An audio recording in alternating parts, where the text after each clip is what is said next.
Je vais essayer de faire moins. Merci, Monsieur le Président. Mes chers collègues, la loi de finances rectificative 2017, adoptée au Parlement, a mis en place un système d'allègement fiscal pour les entreprises qui se créeront dans les communes du bassin minier du Nord-Pas-de-Calais.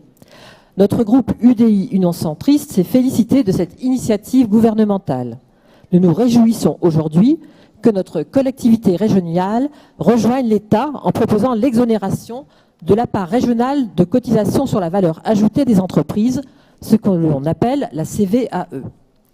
Les intercommunalités se mobilisent également dans ce dispositif d'allègement fiscal qui permettra désormais aux entreprises qui s'implanteront dans les communes de notre bassin minier de bénéficier d'allègements de l'impôt sur les sociétés, de la taxe foncière, de la contribution foncière des entreprises et donc également de la cotisation sur la valeur ajoutée des entreprises. Ces efforts conjugués de l'État, des collectivités locales et de notre collectivité régionale doivent être salués. Vous l'avez compris, il s'agit ici de créer les meilleures conditions pour favoriser la création d'entreprises et donc d'emplois dans près de 150 communes du bassin minier qui regroupent plus d'1 million d'habitants. Cette initiative s'inscrit dans l'engagement pour le renouveau du bassin minier du Nord-Pas-de-Calais, pour lequel nous avons déjà concrétisé notre engagement par une délibération de principe en juin dernier. Trop souvent, la politique de renouveau du bassin minier est présentée comme la rénovation des cités minières.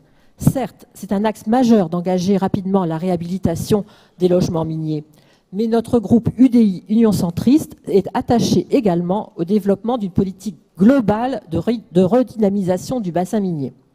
Je pense évidemment aux mesures qui doivent être prises pour le développement d'activités économiques, pour favoriser la mobilité des habitants, pour améliorer leur santé ou encore accompagner toutes les initiatives culturelles, touristiques et sportives. La délibération qui nous est proposée aujourd'hui contribue à rendre attractif pour les entreprises notre ex-bassin minier, ce pays des terris qui nous est cher. Notre groupe, bien sûr, la votera. Je vous remercie.